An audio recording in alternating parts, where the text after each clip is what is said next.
शुक्लांबरधरं विष्णु शशिवर्णं चतुर्भुजं प्रसन्नवदनं ध्यायेतो सर्वविघ्नोपशान्तये। आज आपण माहिती घेणार आहोत पुरुषोत्तम मासाविषयी, म्हणजेच मलमास। भगवान विष्णूंनी स्वतः या मासाला पुरुषोत्तम मास म्हणजे पूर्ण पुरुष असं वर्णन केलेलं आहे।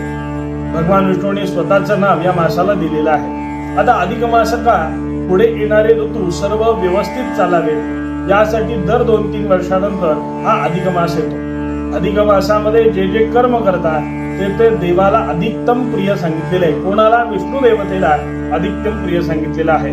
यातच एक माहिती दिलेली आहे ती म्हणजे अशी, एक श्लोक सांगितलेला आहे, पुरुषोत्तम मासे तू यत् कृतम पुण्य संचयम अन्य मासेषु तत्सर्वम कोटी गुणम फलम लभेत।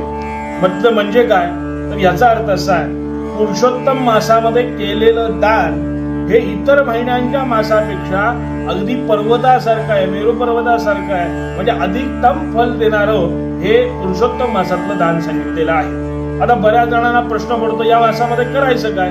तर या मासामध्ये खरं तर सांगायचं झालं तर साधकाने आपल्यामधला विष्णूचं रूप, आपल्यामध्ये असणारं भगवंताचं स्वरूप शोधायचा दिवस म्हणजे हा पुरुषोत्तम मास सांगितलेला आहे असं म्हणायला हरकत नाही। आता तुम्ही म्हणाल या दिवशी आणखीन काय करावं? सत्यनारायणाची पूजा केली तर चालते का?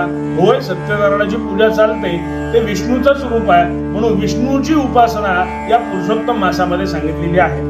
आता सत्यनारायणाच्या पूजेने काय होतं तर घरातील कलह शांत होतो, मानसिक शांत मिळते, कार्यसिद्धी जातं, धनधान्यामध्ये वृद्धी होते, भक्ती आणि सात्विकता आपल्यामध्ये वाढते।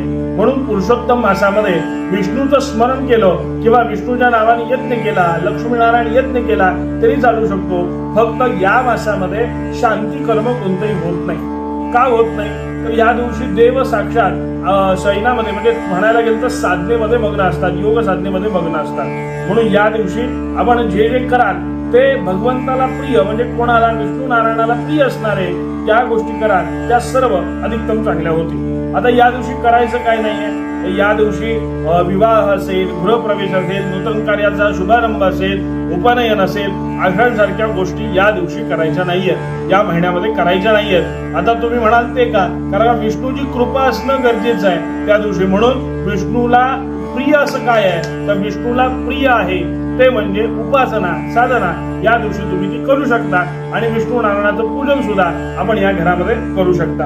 त्याचबरोबर याच्यामध्ये आणखी सांगताना मी सांगेल की या